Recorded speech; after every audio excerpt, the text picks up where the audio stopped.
Okay, I think still good morning, everyone. Thanks for joining me today. My name is Lisa Wardell. I'm the president and CEO of DeVry Education Group, and I'm here to talk about bridging the skills gap and serving the new majority student.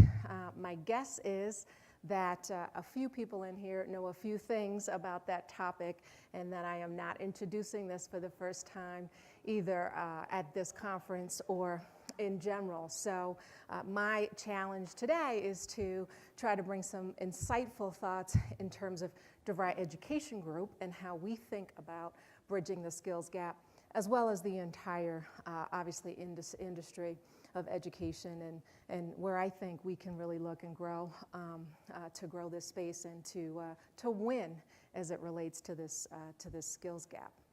I've also been told that my best light for this video is between here and there, so please, if you see me getting a little too outside the box, I would like this to be my best light on YouTube. Just let me know. Okay, so I think the first question then on bridging the skills gap, and I'm not very much of a PowerPoint person. I like to speak to it, and I kind of really have an understanding of where I want to go with this. So I'll try to click these slides and keep myself honest. But I think the first thing we have to think about, right, is why we're trying to bridge this skills gap, not in terms of what we all know, which is there's this huge disconnect, right, between education, higher education, institutions in terms of academia and where they feel prospective employees are prepared or not as it relates to the workforce and corporate employers. And then, of course, our corporations, industries, and business partners, not only here domestically, but globally in terms of what they think about how folks are prepared. But the second why is, well, why is that disconnect that we all know is there? Why is it prevalent, and why is it becoming more prevalent even in the last couple of years and at a more rapid rate? So I have been in this industry for almost exactly a year, been the CEO of DeVry since last May, and before that was in very different industries, financial services, hotel management, automotive services. And so my lens as I think about what employers need, I've lived it very, very recently. And so I understand where the employers are coming from and that frustration as we think about how we're really partnering as higher education. And I would proffer that the second why is that the industries are changing so very quickly that the old model, if you will, and I'll use a stereotype, some people do it differently, but the old model of kind of hire and fire, you've got about 5 years, 3 to 5 years, depending on your industry, in terms of the technology that your employees and the skill sets that your employees need in order to be successful and to help you drive growth in whatever industry you may be in. You can bring them in, have them there, fire folks, folks move on, et cetera, and then you bring in a new crop of young men and women who are coming into the career with the newest set of skills. So, okay, sounds like a pretty good model. The problem with that is that the time is being compressed. And so all of these employees really across the scope of where we'd be looking at entry-level employees are sitting there with all of these highly technical systems, information systems, artificial intelligence, virtual reality, all of these things that are changing at a faster pace. So 18 months, 24 months. And so that model doesn't work anymore, and education as an industry hasn't caught up. And so that's the fundamental why that we sort of think about at DeVry Education Group. I have a couple of areas where I'll talk in general, and then I'll talk about some specifics that we're excited about. DeVry Education Group is DeVry University, where we've done a lot of these things, but also Chamberlain University, which is a college of nursing and college of health sciences. We're learning a lot about healthcare and the healthcare industry as we go through how we bridge the skills gap too. This is not specific only to technology. I'll start with technology, and it's really more than simply coding. coding boot camps, although that certainly is a part of it. But I think even there, people know in the last 6 months, boot camps, as we think about are they successful, there's a couple of things that we need to think about there. One is obviously the ROI return, whether that is the student who's paying for that education or whether it's the corporate employer. And it's also beyond coding, right? So we're looking at Internet of Things, we're looking at other boot camps, and there's been a bunch of folks who are successful and beginning to learn that journey of how that works as we think about scale. Because ultimately, if there's one message that I want to get across as we go through this presentation, it's the challenge, the real challenge as it relates to this skills gap. We know what we need to do to make employees employer ready. We know what our corporate partners want, but the question is, can we as a group of institutions DeVry, and can the industry scale? And I think as we look around and we think about the last few years here, even at this conference and other conferences, we see incredible ed tech solutions. We see incredible LMS improvements and enhancements. We see all sorts of things that ought to really give us some step change in this industry and in education in general. And the reason why that hasn't gone as fast as it should and why we still have a lot of work to do is because those solutions have not scaled in the way that we need them to scale as an industry. So within technology, we think about our really having much closer ties to our corporate partners, and DeVry, much like many of our counterparts, have lots of corporate partnerships. If you talk to folks, it's in the hundreds. But those really, if you peel back the onion, at least in our case, as I came on about a year ago, they're really focused on really volume discounting and having ability for employees who are in those particular organizations to be able to sign up for degrees and certificates, et cetera, and get a discount. But not so much going back into those corporate partners and saying, what do you need from those employees as they're coming in the door? And so we took a fresh look, particularly from a boot camp, cybersecurity, technology perspective, but in general across all of our institutions. And we said, okay, if you start with just traditional education, we need to provide the domain expertise. Let's take a non-technical as an example, accounting. We need the domain expertise so that everybody that comes out of our accounting programs, obviously, know how to be good accountants and work with the numbers, no question. They need that domain expertise, and that is where our faculty across higher education, for-profit, not for-profit, traditional and otherwise, have focused since the beginning of time. And then we also need to make sure that those students have the technology component and are familiar with those systems that have lots to do with technology and not very much to do with accounting when they walk into the door, right? So they need to be able to get into whether they're proprietary programs or off-the-shelf programs, et cetera, and be able to put those skills to work in what has become more and more of a complex sort of set of networks and systems and programs within any organization, really big or small, if you get past a couple of employees into to larger businesses. We're getting there as an industry, not quite there, but certainly there are some examples. And then the third component of that, if you move beyond that, what we're hearing from the employers is that's great, we want to check both of those boxes, but then we also need literally employees who are day one ready and who not only have those skills, but they also have the skill to adapt to new technologies and use technology to solve problems for people, processes, data, et cetera. How can we then move from, I know this program, I'm familiar with this program, this is not new to me, so I don't have to relearn, I don't have to have the 6-month training program when I go take my new job, but then beyond that, checking that box to to how can I be a technology problem solver in and around technology, whether it is a technology degree or not, for an employer. And so that brings a higher level of responsibility and accountability as we think about our student outcomes for the institutions within DeVry Education Group. We're doing the same thing in nursing.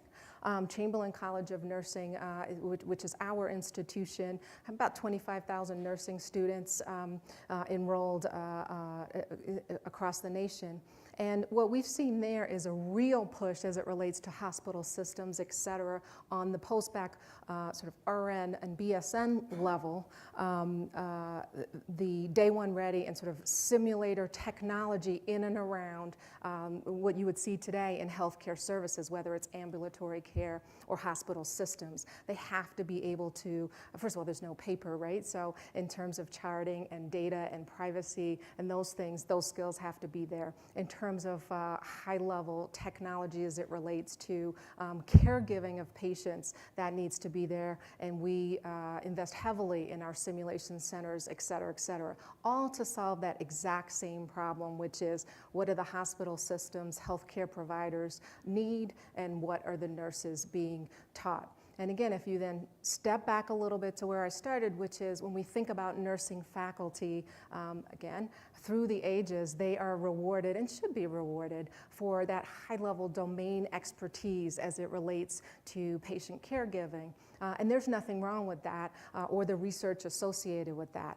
But from our perspective at Chamberlain University, that for us means providing extraordinary nurses. That's what our focus is, and we're measured and want to be measured by those student outcomes. And so obviously successful completion, but placement where they're able to satisfy their roles immediately. And so that's where our focus is, and that's where we differentiate as we're moving forward and again, bridging the gap.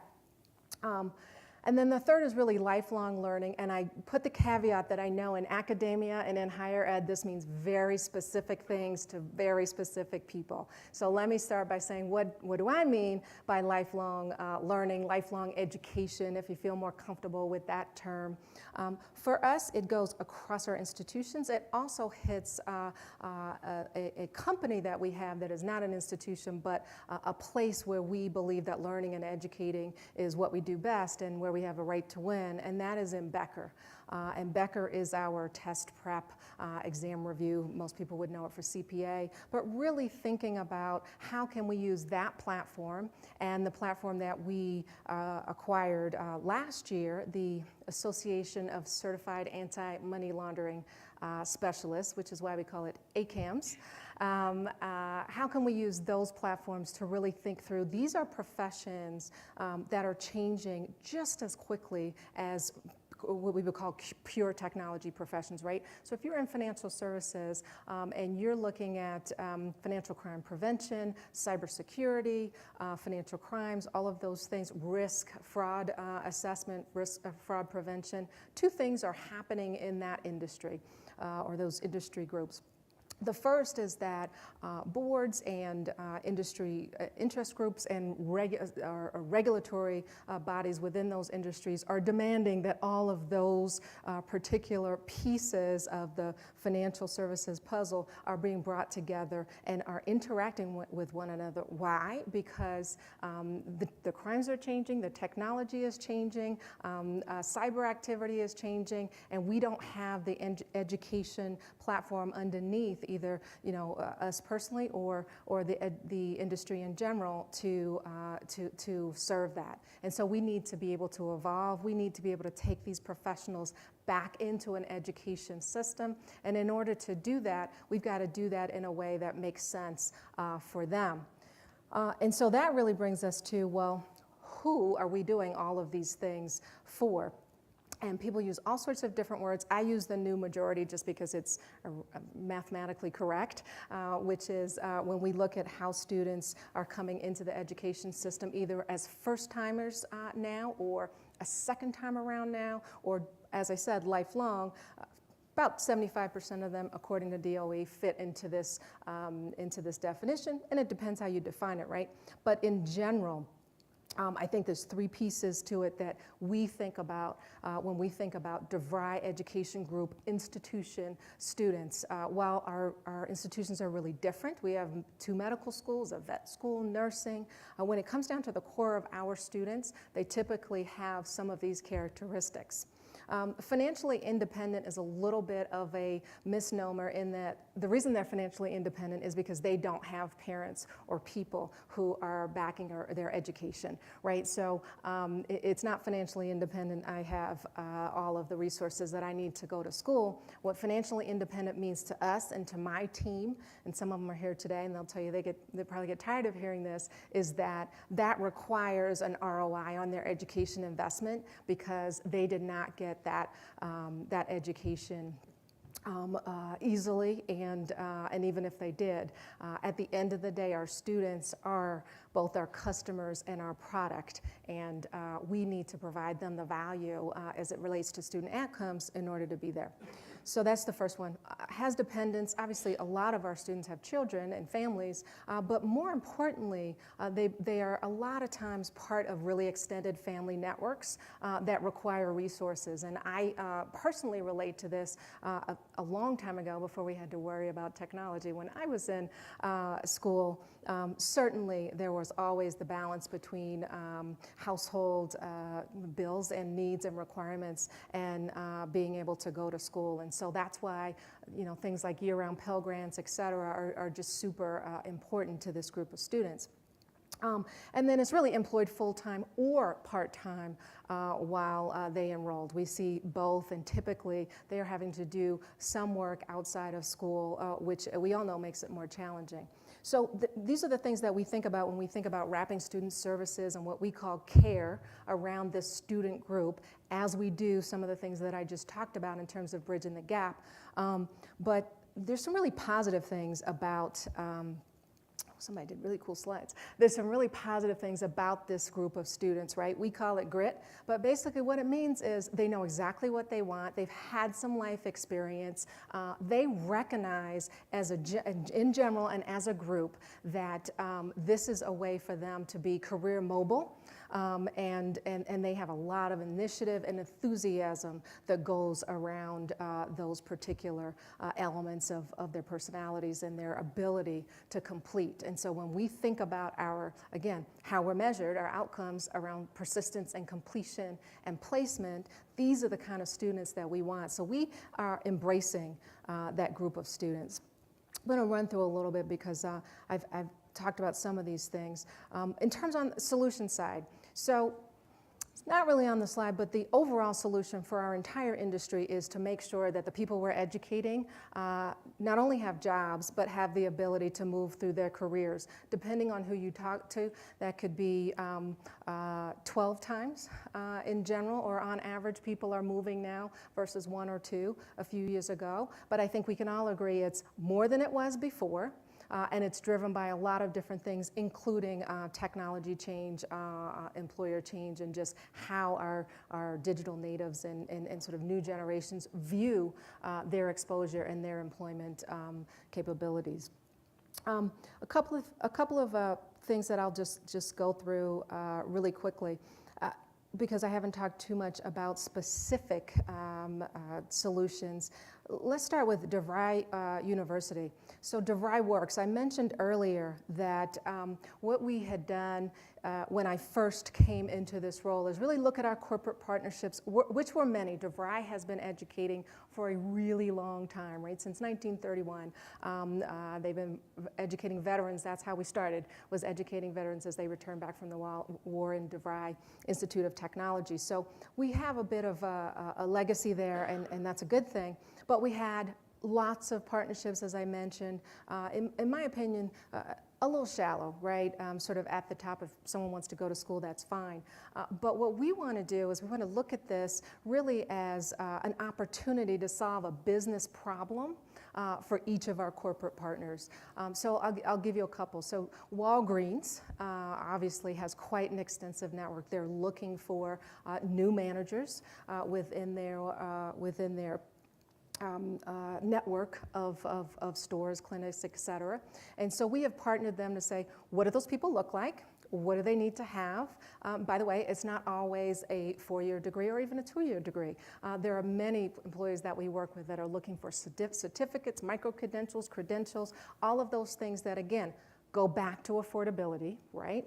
We're always thinking through from a student perspective, and then from the perspective of the corporate pay, what's the ROI? And we've got a program in place at this point, an intern program to develop those managers. Again, it's small, 25, 30 at this point. We want to scale it.